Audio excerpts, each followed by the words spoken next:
परमेश्वर पिता का धन्यवाद हो एक बार फिर से आज की शाम के लिए कि प्रभु ने हमें अवसर दिया कि हम सब परमेश्वर पिता की और उद्धारकर्ता प्रभु यीशु मसीह की पवित्र उपस्थिति में बैठने पाते हैं। तो मैं धन्यवाद देता हूँ और कुछ बातों को आज हम लोग फिर से देखेंगे। मेरे साथ निकाल लीजिए यूहन्ना रचित सुसमाचार उसका 3 अध्याय 16 वचन।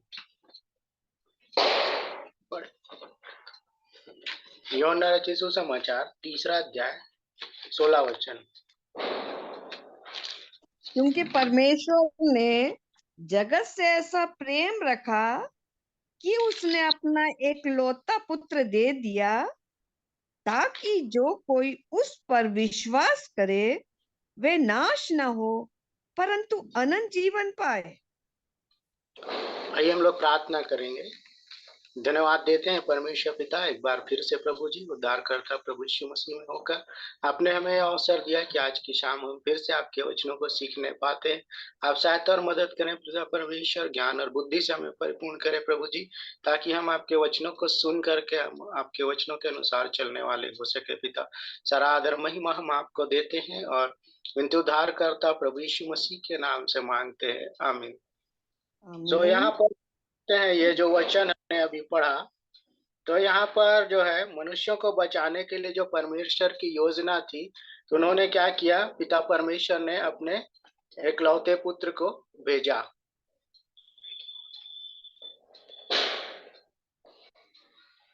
और जब हम देखते हैं कि परमेश्वर पिता की योजना, आप देखिए कैसे उन्होंने अपने एकलौते पुत्र को भेजा, और हम सब जानते हैं कि वो कैसे वो इस पृथ्वी पर आए।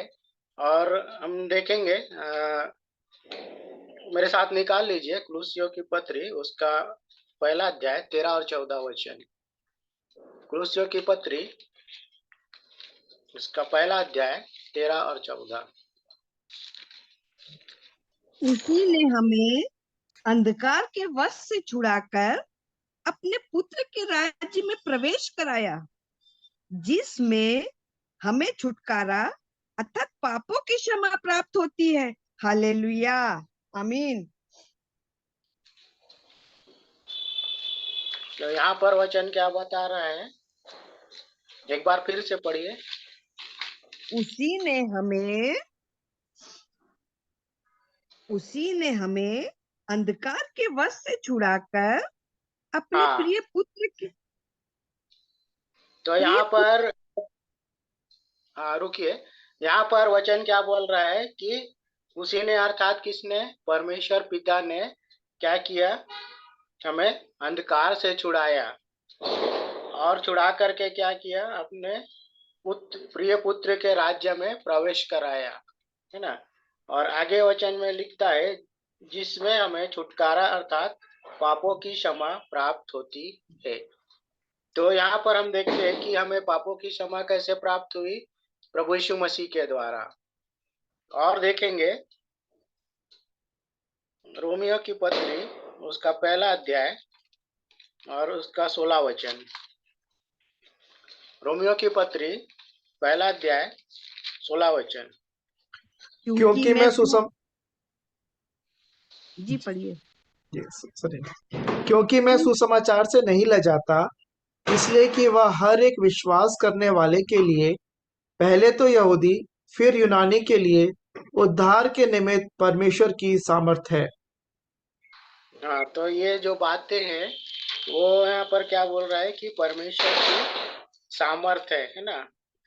क्योंकि परमेश्वर का जो वचन है उसमें मनुष्य को बचाने की शक्ति है। और आगे हम लोग देखेंगे मत्ती रचित सुसमाचार उसका 11 अध्याय 28 से 30 पढ़िए। मत्ती उसका 11 अध्याय 28 से 30। हे सब परिश्रम करने वालों और बोझ से दबे हुए लोगों, मेरे पास आओ, मैं तुम्हें विश्राम दूंगा। मेरा जुआ अपने ऊपर उठा लो और मुझसे सीखो, क्योंकि मैं नम्र और मन में दीन हूँ, और तुम अपने मन में विश्राम पाओगे, क्योंकि मेरा जुआ सहज और मेरा बोझ हल्का है। हाँ, तो यहाँ पर क्या बोल रहा है क्योंकि मेरा जुआ सहज और मेरा बोझ हल्का है। तो हमको क्या करना है? प्रभु यीशु के पास जाना है। क्योंकि यहाँ पर जब हम 28 वचन को पढ़ते हैं तब लिखा है यहाँ पर, ये सब परिश्रम करने वालों और बोझ से दबे हुए लोगों, मेरे पास आओ, मैं तुम्हें विश्राम दूंगा। तो हमें विश्राम पाने के लिए किसके पास जाना चाहिए? प्रभु यीशु मसीह के पास जाना चाहिए। जब हम उसके पास जाएंगे, क्योंकि हम बोझ से दबे हुए हैं ना, तो जब हम प्रभु यीशु मसीह के पास जाएंगे तो प्रभु हमारा जो बोझ है उसको ले लेगा और फिर क्या करेगा? वो हमें विश्राम देगा, जैसा उन्होंने किया भी है। और देखेंगे, अब यहाँ पर हम इस बात को देखते हैं कि मनुष्यों को क्या करना चाहिए, यानी हमें, मुझे और आपको या हम सबको कहना चाहिए कि हमें क्या करना चाहिए। तो उसके लिए देखेंगे वचन में, मत्ती रचित सुसमाचार उसका 7वां अध्याय 24 और 25 वचन। मत्ती 7 का 24-25। इसलिए जो कोई मेरी ये बातें सुनकर उन्हें मानता है, वह उस बुद्धिमान मनुष्य के समान ठहरेगा जिसने अपना घर चट्टान पर बनाया। और मेघ बरसा और बाढ़ें आई और आंधियां चली और उस घर से टकराई, फिर भी वह नहीं गिरा, क्योंकि उसकी नींव चट्टान पर डाली गई थी। परंतु जो कोई मेरी ये बातें सुनता है और उन पर नहीं चलता, वह उस निर्बुद्धि मनुष्य के समान ठहरेगा जिसने अपना घर बालू पर बनाया। और मेघ बरसा और बाढ़ें आई और आंधियां चली और उस घर से टकराई, और वह गिरकर सत्यानाश हो गया। जब यीशु ये तो बातें कह चुक सॉरी हमें क्या करना चाहिए? सुनना चाहिए, है ना। यहाँ पर 24 वचन लिखा है, इसलिए जो कोई मेरी ये बातें सुनकर उन्हें मानता है, सुनना भी है और मानना भी है। तब किसके समान बोल रहे हैं? बुद्धिमान के समान बता रहे हैं ना। तो उस बुद्धिमान व्यक्ति के समान जिसने क्या किया? अपना घर चट्टान पर बनाया, नींव पर डाला चट्टान पर, और फिर घर बनाया। और दूसरा जो है मूर्ख के विषय में बताया गया है। तो हमको क्या करना है? बुद्धिमान होना जरूरी है, हमको सुनना जरूरी है। अगर हम सुनेंगे नहीं तो क्या होगा? उस मूर्ख व्यक्ति के समान होगा जिसने अपना घर बालू पर बनाने के लिए क्या किया? बालू पर नींव डाला, है ना। और जब तूफान आई तब क्या हुआ? यानी यहाँ पर हम देखते हैं कि जब परिस्थिति, हम अगर मजबूती से खड़े नहीं रहेंगे, डावाडोल रहेंगे, हमारी जो परिस्थितियां हैं, तो क्या होगा? उस मूर्ख व्यक्ति के समान होगा और हम स्थिर नहीं रह पाएंगे। और देखेंगे इब्रानियों की पत्री उसका 11 का 6 निकालिए। इब्रानियों की पत्री उसका 11 का 6। और विश्वास बिना उसे प्रसन्न करना होना है, क्योंकि परमेश्वर के पास आने वाले को विश्वास करना चाहिए कि वह है, और अपने भेजने वालों को प्रतिफल देता है। तो यहाँ पर वचन क्या बोल रहा है? कि हमको विश्वास करना चाहिए, यानी मुझे और आपको और हम सबको क्या करना चाहिए? विश्वास करना चाहिए। क्योंकि विश्वास बिना क्या है? अनहोना, है ना। अगर हम विश्वास नहीं करेंगे तो कुछ भी नहीं कर सकते। हमको क्या करना होगा? प्रभु यीशु मसीह के ऊपर विश्वास करना होगा। और यूहन्ना रचित सुसमाचार उसका 20वां अध्याय उसका 30 से 31 वचन को पढ़िए। तो यूहन्ना रचित सुसमाचार 20 अध्याय 30 से 31। यीशु ने और भी बहुत से चिन्ह चेलों के सामने दिखाए, जो इस पुस्तक में लिखे नहीं गए, परंतु ये इसलिए लिखे गए हैं कि तुम विश्वास करो कि यीशु ही परमेश्वर का पुत्र मसीह है, और विश्वास करके उसके नाम से जीवन पाओ। तो यहाँ पर अभी अगर हम देखते हैं कि जब प्रभु यीशु मसीह इस दुनिया में थे तो उन्होंने बहुत सारे चिन्ह और चमत्कार किए, है ना। अगर हम थोड़े से चीजों को देखें, जैसे कि उन्होंने क्या किया? मुर्दों को जिलाया, अंधों को आंखें दिए, पापियों को क्षमा किया, है ना। और क्या किया? पानी से दाखरस बनाया, और भी बहुत सारी जो है उन्होंने आश्चर्य कर्म किए। और उसके अलावा और भी है जिनका वर्णन नहीं किया गया है। तो हमको क्या करना चाहिए? विश्वास करना चाहिए प्रभु यीशु मसीह के ऊपर। क्योंकि अगर हम विश्वास नहीं करेंगे तो क्या होगा? हमें जीवन नहीं मिलेगा और हम क्या हो जाएंगे? नाश हो जाएंगे उस मूर्ख व्यक्ति के समान, है ना। और देखेंगे हम लोग लूका रचित सुसमाचार उसका 13 का 3 देखिए तो। लूका उसका 13 उसका तीसरा अध्याय, तीसरा पद, 13 का 3। मैं तुमसे कहता हूं कि नहीं, परंतु यदि तुम मन न फिराओगे तो तुम सब भी इसी रीति से नष्ट होगे।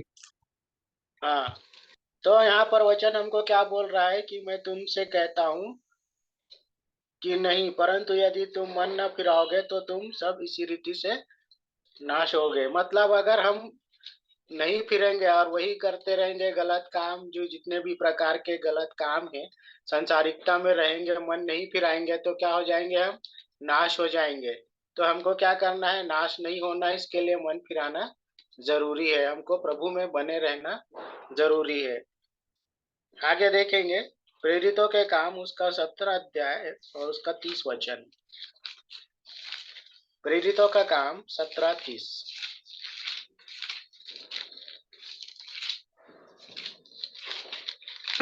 इसलिए परमेश्वर ने अज्ञानता के समयों पर ध्यान नहीं दिया, पर अब हर जगह सब मनुष्यों को मन फिराने की आज्ञा देता है। हाँ, यहाँ पर क्या हुआ, इसलिए परमेश्वर ने अज्ञानता के समूह में आनाकानी करके, मतलब कि यहाँ पर हमको क्या हुआ, कई लोग बोलते हमको पता नहीं है, हमको मालूम नहीं, हम नहीं जानते, हमें किसी ने नहीं बताया। इसलिए ये कहने का अवसर किसी को ना मिले, परमेश्वर ने क्या किया, सबको एक मौका दिया है ना। जैसे अगर हम लोग पढ़ते हैं दूसरा पत्र इसमें, तो वहां पर स्पष्ट कर दिया है कि कोई मनुष्य जो है वो नहीं कह सकता कि मुझे अवसर नहीं दिया है। इसलिए प्रभु यीशु मसीह बोलते हैं फिर कि वो क्या करते हैं, सबके लिए वो धीरज धरे हुए है ना। तो यहाँ पर हम लोग देखेंगे कि आगे और वचन क्या कहता है। 13 का क्षमा करेंगे, प्रेरितों के काम उसका 3 का 19 देखिए। 3 का 19 में क्या बोलता है, देखिए प्रेरितों का काम।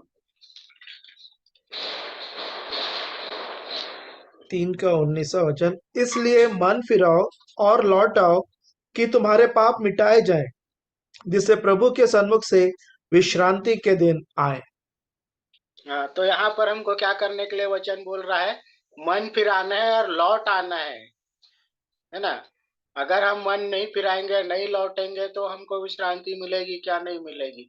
तो आज वचन हमें इस बात को सिखा रहा है कि हमको मन फिराना जरूरी है और लौट करके भी आना है। जैसे कि एग्जाम्पल आप देख सकते हो सुड़ाऊ पुत्र के विषय में, है ना। वो चला गया था, लेकिन वो क्या किया, मन फिराया और वापस आया। तो हमें भी क्या करना है, हम अगर गलत उसमें है तो हमको लौट आना है, अपना मन को फिराना है और प्रभु में बने रहना है, तभी हमें वो विश्रांति जो प्रभु ने हमारे लिए रखी है वो मिलेगा, अन्यथा नहीं मिलेगा। तो आइए हम लोग आगे और देखेंगे कुछ बातों को। मत्ती रचित सुसमाचार उसका 10वां अध्याय 32 से 33 देखेंगे। मत्ती 10 का 32-33। जो कोई मनुष्यों के सामने मुझे मान लेगा, उसे मैं भी अपने स्वर्गीय पिता के सामने मान लूंगा। पर जो कोई मनुष्यों के सामने मेरा इनकार करेगा, उससे मैं भी अपने स्वर्गीय पिता के सामने इनकार करूंगा। तो हम यहाँ पर वचन हमें क्या बता रहा है कि हमको मानना है, क्या मानना है कि प्रभु यीशु मसीह जो है वो परमेश्वर पिता का पुत्र है ना। हमको क्या करना है, मानना है। अगर नहीं मानेंगे तो पिता के सामने भी इनकार कर देगा। मैं नहीं जानता बोला तो खत्म हो गया उधर ही फिर, है ना। तुम लोग कौन हो मैं नहीं जानता, मेरे सामने से निकल जाओ, तो उधर ही खत्म हो गया कहानी फिर। तो हमें क्या करना जरूरी, हमें मानना जरूरी है, विश्वास रखना जरूरी। हमें यह मानना जरूरी है कि प्रभु यीशु मसीह परमेश्वर का पुत्र है। और आगे वचन लिखता है, यह ना समझो कि मैं पृथ्वी पर मिलाप कराने को आया हूँ, मैं मिलाप कराने को नहीं पर तलवार चलाने आया हूँ, है ना। तो अगर हम उन्होंने क्या बोला है कि मैं मिलाप कराने के लिए नहीं आया, बोले मैंने तलवार चलाने के लिए यहाँ पर आया। तो हमको इस बात को ध्यान में रखना जरूरी है, हमको अपने आप को संभालना जरूरी है। आइए हम लोग आगे देखेंगे प्रेरितों का काम उसका 8वां अध्याय 37 वचन। प्रेरितों का काम 8 का 37।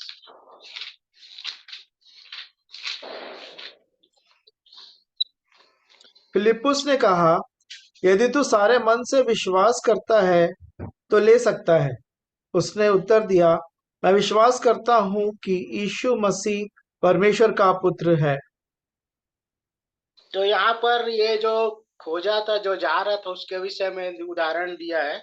क्योंकि यहाँ पर जो फिलिप्पुस है वो उससे बातचीत कर रहा था, है ना। तब वो बोलता है अगर तू विश्वास करे तो क्या होगा, बोल रहा है पूरे मन से विश्वास करता हूँ, बोल रहा है ना वो, तभी हो सकता है। तो ये यहाँ पर वचन कहता है, उसने उत्तर दिया, मैं विश्वास करता हूँ कि यीशु मसीह परमेश्वर का पुत्र है। यहाँ पर वो जो व्यक्ति था उसने क्या किया, विश्वास किया। तो हमको भी क्या करना है, हमें विश्वास करना है कि प्रभु यीशु मसीह परमेश्वर पिता का पुत्र है, और हमको उसके ऊपर विश्वास करना है, तभी हमको क्या होगा, वो जीवन मिलेगा जो प्रभु ने मेरे और आपके लिए रखा है। ये आगे देखेंगे, प्रेरितों का काम उसका 2 अध्याय 38 वचन। प्रेरितों का काम 2 का 38।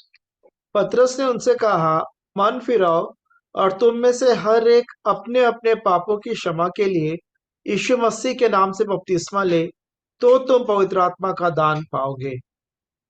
तो यहाँ पर पतरस क्या बोल रहा है, ये जो सभा चल रही थी, पतरस जो है वो उस सभा में बोल रहे थे, और तब उन्होंने इस बात को कही कि पतरस ने उनसे कहा, क्या करने के लिए कहा, मन फिरावने के लिए कहा। मन फिराव बोलता है, और तुम में से हर एक अपने अपने पापों की क्षमा के लिए क्या करे, प्रभु यीशु मसीह के नाम से बपतिस्मा ले, तो तुम पवित्र आत्मा का दान पाओगे। अगर हमें पवित्र आत्मा का दान पाना है तो हमें प्रभु यीशु मसीह पर विश्वास करना है और बपतिस्मा लेना है और अपने पापों से मन फिराना है, तभी हम क्या होंगे, परमेश्वर के पुत्र कहलाएंगे। आगे देखेंगे इसी का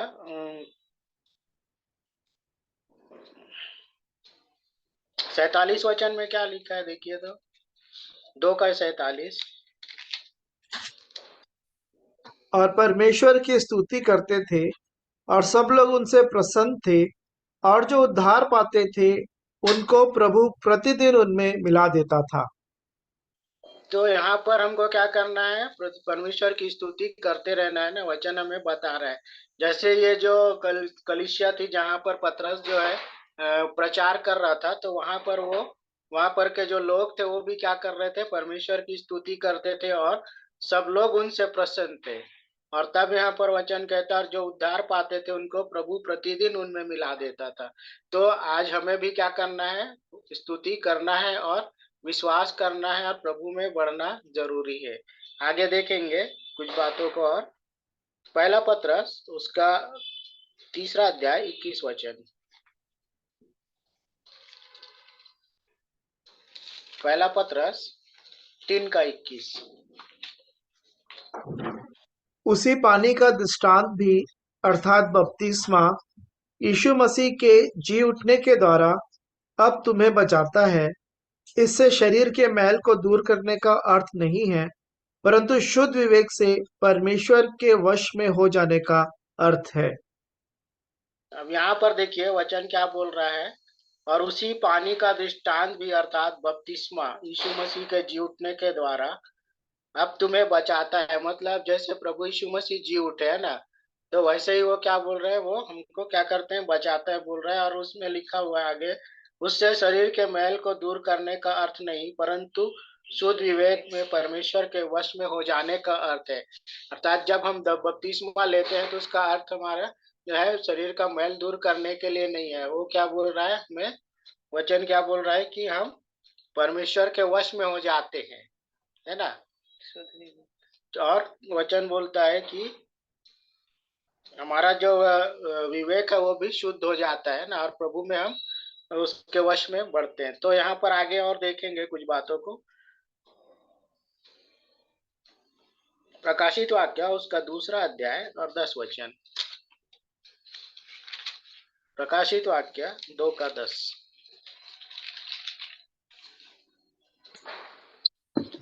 तो 10, जो दुख तुझको झेलने होंगे उनसे मत डर, क्योंकि देखो शैतान तुम में से कुछ को जेल खाने में डालने पर है, ताकि तुम परखे जाओ, और तुम्हें 10 दिन तक क्लेश उठाना होगा। प्राण देने तक विश्वासी रह, तो मैं तुझे जीवन का मुकुट दूंगा। तो यहाँ पर क्या बोल रहा है, परिस्थितियां क्या होंगी, तुझे दुख झेलने होंगे बोल रहा है, और उनसे मत डर बोल रहा है वचन, और बोलता है क्योंकि शैतान तुम में से कितनों को क्या करेंगे, जेल में भी डालेंगे, है ना, जेल खाने में डालने पर है, ताकि मैं और आप परखे जाए। और उसके बाद वचन कहता है आगे,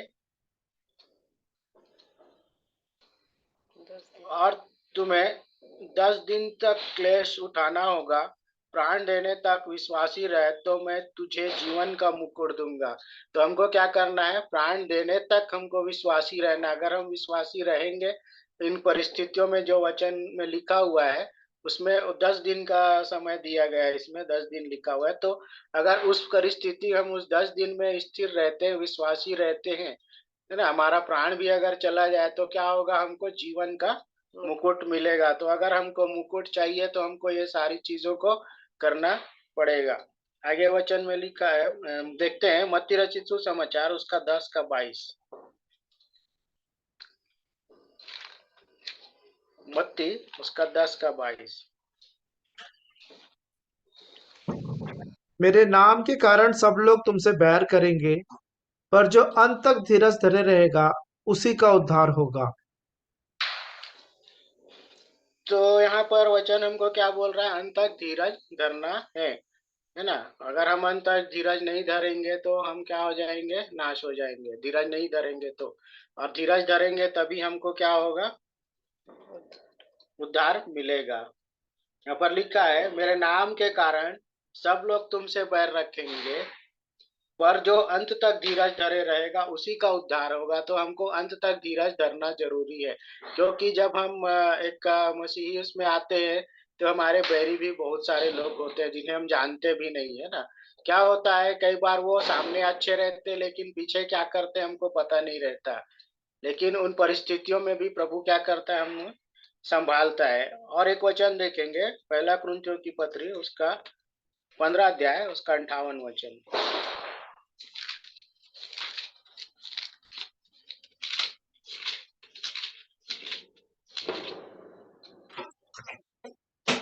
इसलिए हे मेरे प्रिय भाइयों, दृढ़ और अटल रहो, प्रभु के काम में सर्वदा बढ़ते जाओ, क्योंकि यह जानते हो कि तुम्हारा परिश्रम प्रभु में व्यर्थ नहीं है। तो हमें क्या करने के लिए वचन कह रहा है कि दृढ़ और अटल रहो, और उसके बाद बोलता है कि प्रभु के काम में सर्वदा बढ़ते जाओ। और उसके बाद बोलता है क्योंकि यह जानते हो कि तुम्हारा परिश्रम प्रभु में व्यर्थ नहीं है। यानी हम जो परिश्रम करते हैं वो प्रभु में व्यर्थ नहीं है। तो हमको इस बात को सीखना जरूरी है, इन बातों को करना जरूरी है। अगर हम प्रभु में परिश्रम करते हैं तो वो व्यर्थ नहीं जाएगा। तो आज पिता परमेश्वर को मैं धन्यवाद देता हूँ कि जो इन बातों को प्रभु ने हमारे बीच में प्रकट किया है।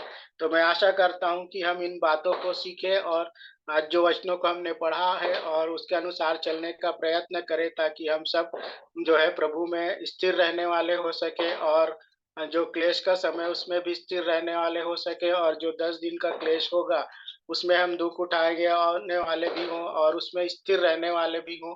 और तब हमें जो है वो जो जीवन का मुकुट है वो हमें मिलेगा, और हमारा जो परिश्रम है वो व्यर्थ नहीं जाएगा। तो मैं एक बार फिर से परमेश्वर पिता को धन्यवाद देता हूँ इन वचनों के लिए, और आगे का समय भाई अमन को देता हूँ। धन्यवाद।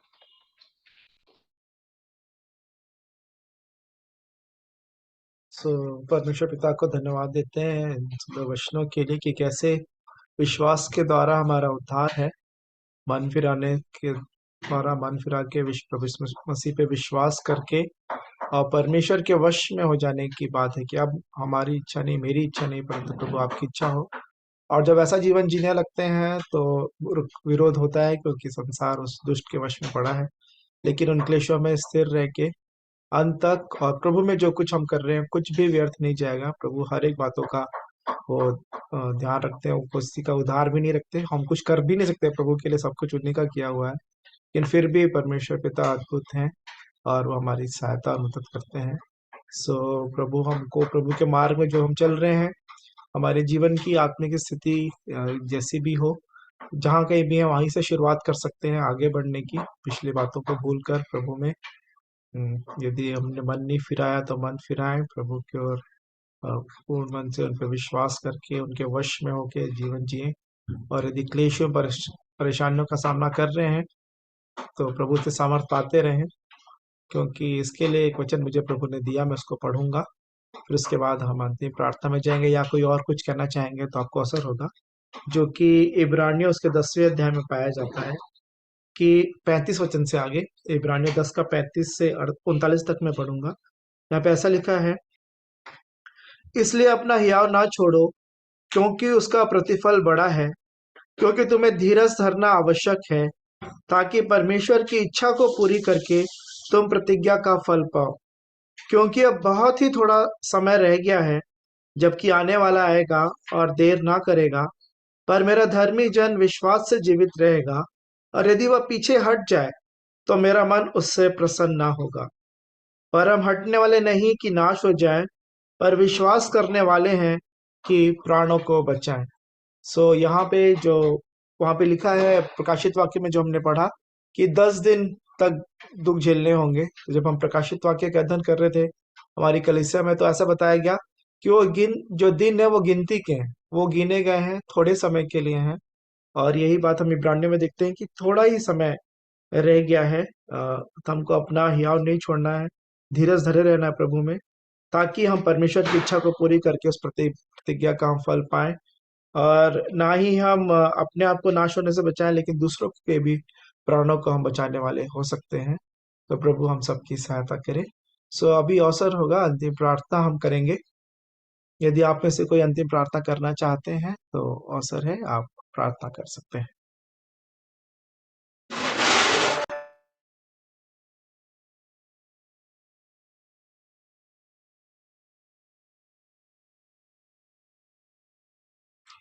आइए हम प्रार्थना करेंगे।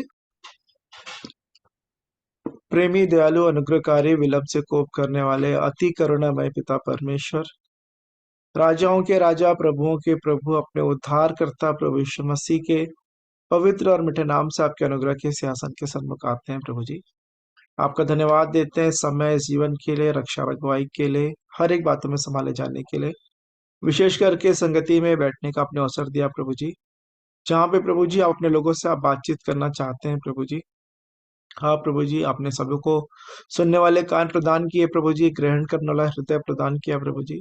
उन्हें देख कि जो आपका वचन जो एक बीज के समान है प्रभु जी, हमारे हृदयों को प्रभु जी अच्छी भूमि बनाए, ना कि मार्ग के किनारे, ना पथरीली, ना झाड़ियों वाली, परंतु प्रभु जी अच्छी भूमि बनाए, ताकि वो वचन हमारे हृदयों में प्रभु जी गहराई से बसने पाए, और प्रभु जी धीरज के साथ फल लेकर आने पाए। ऐसी दया और अनुग्रह चाहते हैं प्रभु जी। आज के वचन में हमने जाना प्रभु जी कि आपने जगत से ऐसा प्रेम रखा कि आपने अपने इकलौता पुत्र दे दिया, ताकि जो कोई उस पर विश्वास करे वह नाश ना हो परंतु अनंत जीवन पाए। प्रभु जी, आपके वचन को काम करने से सिर्फ एक ही बात रोक सकती है प्रभु जी, वो है अविश्वास। हाँ प्रभु जी, किन्हीं गांव में प्रभु यीशु मसीह गए, वो वहां पे ज्यादा आश्चर्य कर नहीं दिखा पाए, क्योंकि वहां के लोगों ने उन्हें मना कर दिया, वहां से वो उतरने नहीं दिया। और कुछ जगहों में प्रभु जी अद्भुत विश्वास देखा गया, जिससे आप अचंभित हो गए प्रभु जी।